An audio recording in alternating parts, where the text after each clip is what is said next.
शिक्षकों को लेकर महात्मा गांधी का एक दर्शन है कि शिक्षक केवल पढ़ाने वाला नहीं होता है, शिक्षक समाज की आत्मा का निर्माता होता है। लेकिन उस शिक्षक की आत्मा किन दुखों से गुजर रही है, अगर आप इस बारे में जानेंगे तो आपको पता चलेगा कि बहुत सारी ऐसी चीज़ें हैं जो हम और आप जानते नहीं। महेश कुमार कौशिक जी हमारे साथ हैं। ये गणित के टीचर हैं, गुणा भाग करना बहुत अच्छे से जानते हैं, लेकिन स्कूल ने इनके साथ कौन सा गुणा भाग कर दिया, जब आप ये सुनेंगे तो आपकी आंखें फटी की फटी रह जाएंगी। महेश जी, पहले तो आपका बहुत शुक्रिया, आप तैयार हुए हमसे बात करने के लिए। महेश जी, आपने बताया कि आपका एक मामला है जो कि दिल्ली हाई कोर्ट में है। बताइए क्या है, क्या हुआ आपके साथ? किसी एक स्कूल में, यमुना विहार के एक स्कूल में मैं जॉब कर रहा था एज टीजीटी मैथमेटिक्स। ठीक है। और मेरी ज्वाइनिंग 15 जुलाई 1993 की थी। 15 जुलाई 1993 में ज्वाइन किया है मैंने। उस टाइम पे सैलरी तो बहुत कम थी उस टाइम पे तो, लेकिन उसके बाद में जैसे सैलरी बढ़ती रही, उन्होंने कहा कि हम जो है आपको 1/3 देते रहेंगे।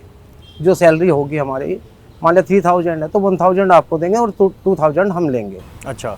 तो उस बात पे, क्योंकि सैलरी उस टाइम पे कम थी तो मैं एग्री हो गया, चलो कोई बात नहीं है। फिर सैलरी का डिफरेंस इतना अप हुआ कि वो सहन नहीं हुआ मेरे से। बीच बीच में उन्होंने पीएफ से हटाने की भी कोशिश की मुझे कि ईपीएफओ से आप हट जाइए, लेकिन मैंने कहा जी अभी मेरा 10 साल भी पूरे नहीं हुए हैं तो मैं अभी ईपीएफओ से नहीं हटूंगा, क्योंकि तो फिर हम पार्ट आपका जमा नहीं करेंगे। मैंने कोई बात नहीं है, मैं दोनों पार्ट में खुद ही जमा कर लूँगा।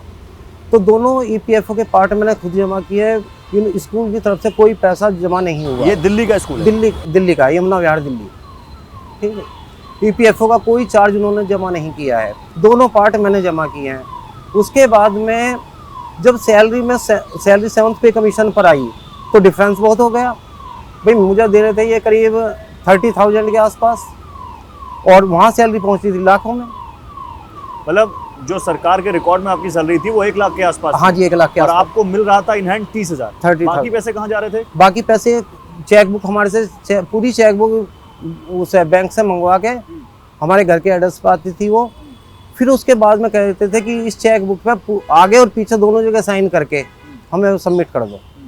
वो हमारे से ले ली। उस चेकबुक का एक चेक हमें दे देते थे जिससे हमें 30,000 निकालने होते थे, और बाकी अमाउंट ये खुद निकालते थे। अच्छा। जो 30,000 के चेक हैं दिए हुए, मैनेजर के साइन के भी हैं, और मेरे पास उसके डायरेक्टर के राइटिंग के चेक भी मेरे पास रखे हुए हैं। मुझे कोई ऑब्जेक्शन नहीं है उन्हें शो आउट करने के लिए, सब चीज़ें हैं मेरे पास, कोई दिक्कत नहीं। तो आप तैयार क्यों हो गए इसलिए? स्टार्टिंग में जॉब कहीं मिल नहीं रही थी। हाँ। तो उस टाइम पे मैं थी ये बातें 1/3 की, लेकिन उन्होंने ये कहा था कि 2-3 साल में हम आपको लेवल में ले आएंगे। ये नहीं है कि हम 1/3 ही देते रहेंगे आपको, कि लेवल में ले आएंगे आपको, और जहाँ जैसे गवर्नमेंट की सैलरी है उस लेवल पे आपको कर देंगे। फिर किया नहीं उन्होंने? नहीं किया। आपने उनसे बात की? मैनेजमेंट से कई बार बातें की है मैंने। क्या कहा उन्होंने? उन्होंने कहा हाँ जी अब की बार हमने फीस नहीं बढ़ाई है, अगली बार कर देंगे, अगली बार कर देंगे। ऐसे करते करते जब मेरा 1 साल रहेगा रिटायरमेंट का, तो मैंने कहा जी अब आप मुझे फुल सैलरी दे दीजिए। तो उन्होंने कहा मेरे से कि मैं फुल सैलरी नहीं दे सकता। तो फिर मैंने कहा ऐसा कर लो, जो आप ले रहे हैं वो मुझे दे दो, और जो मैं ले रहा हूँ वो आप ले लो। उस पर भी एग्री नहीं हुए वो, तो कहने लगे जहाँ इससे ज़्यादा मिलती है वहाँ चले जाओ आप रोइए मत, पहले आपकी आंखों में मुझे आंसू दिख रहे हैं, आप अपने आंसू पूछिए। नहीं।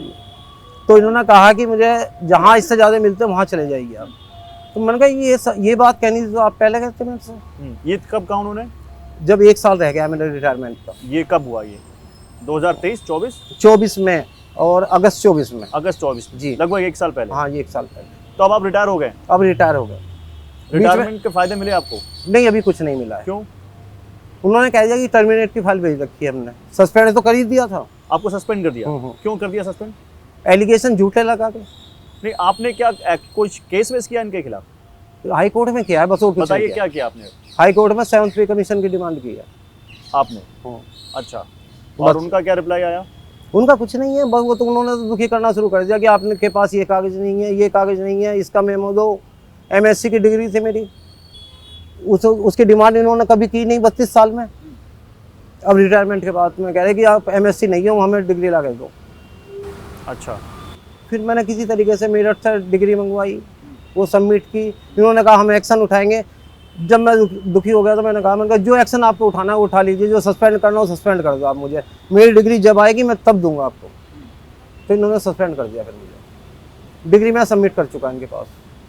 कोई ऑफ द कोर्ट आपसे सेटलमेंट की कोशिश नहीं की इन्होंने? नहीं अभी कुछ, कभी कोई कोशिश नहीं की? बस एक बार स्कूल में कोशिश की थी कि हाँ जी आप केस वापस कर लो और थोड़ा सा अमाउंट ले लीजिए, मैंने मना कर दिया।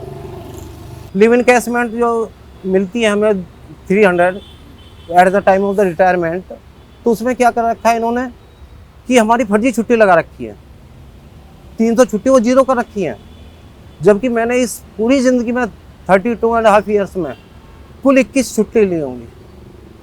32.5 साल की जॉब में आपने केवल 21 छुट्टी ली हैं, लेकिन यदि आप मेरी सर्विस बुक उठा कर देखें तो उसमें सारी छुट्टियाँ नील है मेरी 300।